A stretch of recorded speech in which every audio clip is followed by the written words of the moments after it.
講到低風險投資，唔少人都會諗起定期存款。不過定期存款嘅利率浮動，每次續期嘅時候啦，都唔一定會有返相同嘅利率啦。咁而坊間啦都有唔少3到5年嘅儲蓄保險，聲稱有保證回報。咁到底咧兩者有咩分別啦？有啲咩要注意？大家應該要點揀呢？今日就同大家一齊講下啦。嗱，現時定期存款利率啦，視乎唔同銀行同埋存款額啦，一般大約咧就3厘左右。不過相對啦，都係屬於較短期嘅定期存款，例如係3至6個月啊。咁而坊間啦都有唔少中期嘅儲蓄保險，一般啦就有3年或者5年期嘅。咁就攞3年期嘅儲蓄保險嚟到做一個例子啦，保證回報率咧大約就有4厘左右。咁當然啦都要視乎翻唔同嘅幣種啦，同埋預繳嘅優惠啊。不過啦通常咧都係高於目前同期嘅銀行定期存款噶。咁所以咧就可以咧一次過鎖定幾年嘅利率啦，就唔需要擔心啦。做完3個月定期之後，到續期嗰陣啦，可能個利率咧又會低咗唔少咁。不過咧呢兩個投資方向啦，喺資金流動性啦、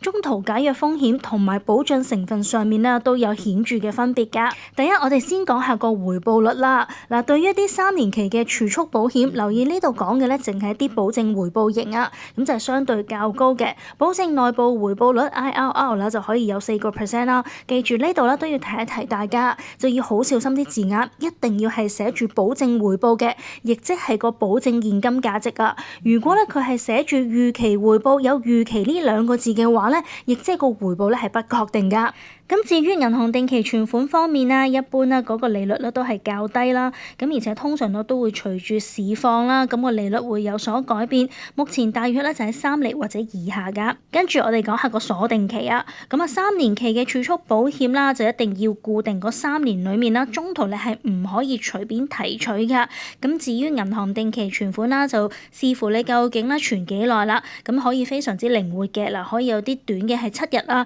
1個月、3個月、6個月或者1年不等啦。好啦，跟住我哋講下啦，如果提早攞翻啲錢出嚟會有啲咩後果啊？嗱，先講下啲儲蓄保險啊。咁啊，第1、2年啦，如果退保嘅話咧，本金係會有損失噶。呢個咧亦都係佢哋會叫做一個退保嘅費用。咁另外咧，其實都有一啲咧，如果你攞翻啲錢出嚟咧，係唔涉及嗰個退保費用嘅，不過相對嘅利率咧又會再低翻啲。咁所以大家記得咧就一定要留意細節啦。咁至於銀行定期存款方面啦，咁如果你提早攞翻啲錢嘅話咧，一般咧就淨係咧損失個利息啦，但係亦都可能有機會咧會有少少嘅手續費嘅。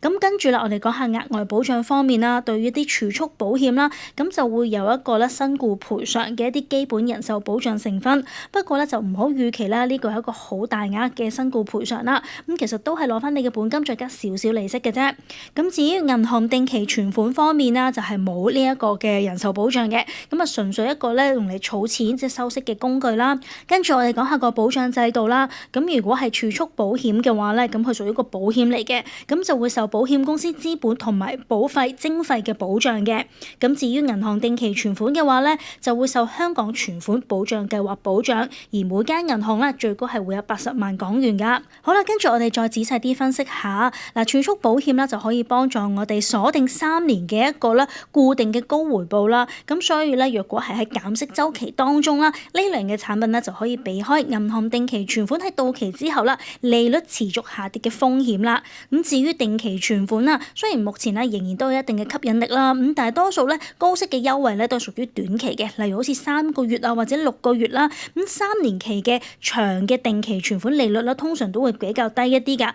咁所以咧就好難維持可以一直咁高息噶噃。跟住啦，我哋講下資金流動性同埋解約風險啦。嗱，對於儲蓄保險嚟講啦，咁基本上就係鎖定咗你嗰筆錢噶啦。投保人啊，如果急需現金啦，而喺3年期屆滿之前係需要選擇退保嘅話咧，保險公司咧係會扣除一個高額嘅退保費用，導致咧係冇辦法攞翻成個本金噶。咁至於定期存款咧，靈活性就會高好多。萬一有啲咩情況咧係需要急住攞翻筆錢嘅話咧，雖然提早攞翻筆錢咧，其實都會俾銀行取消咗個利息啦。同埋咧都會收一啲少少嘅罰款咁，但係本金咧基本上都係唔會受到蠶食嘅。嗱，仲有一樣嘢要留意嘅咧就係現金流啊。由於兩款產品咧其實都係期滿嘅時候啦，先至會係連利息一次過收噶嘛。咁所以如果係一個3年嘅儲蓄保險，呢3年期間裏面咧係唔會派息噶，咁所以一直咧擺喺個保單裏面滾存生息啦。咁所以啦，如果有啲人咧係諗住啦，用呢個定期存款為你產生一啲現金流，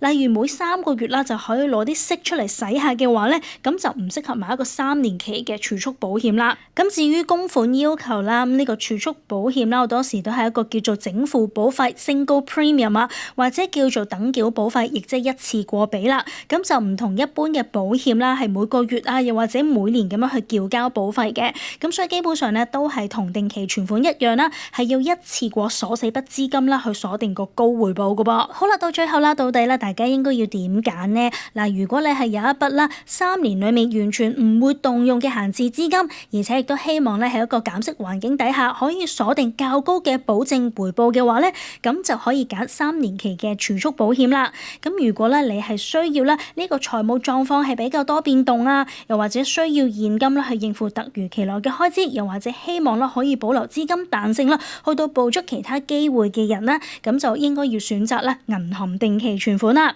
咁當然啦，亦都唔一定咧係淨係 either one 嘅。咁你可以將你嘅資金啦分成唔同嘅部分啦，例如一部分咧就係可以咧喺短期裡面唔需要動用嘅資金，呢個就可以用一個中期嘅產品，可以放喺一個3年期嘅儲蓄保險上面，咁就可以幫助你鎖定一個利率啦。另外咧，亦都可以將部分咧就放喺一啲比較短期嘅，例如3個月嘅定期存款。最後亦都最緊要嘅，亦都係一定要預留一定嘅流動資金啦。好啦，今日咧就同大家總結咗儲蓄保險同埋定期存款嘅分別啦，希望對大家有幫助啦。我哋下次影片再見，拜拜。如果大家都中意我呢類型嘅影片，就記得撳 like 同埋 subscribe， 仲有撳埋隔離嘅鐘仔，咁下次有新片咧就會即刻通知你噶啦。我哋下條片見咯噃，拜拜。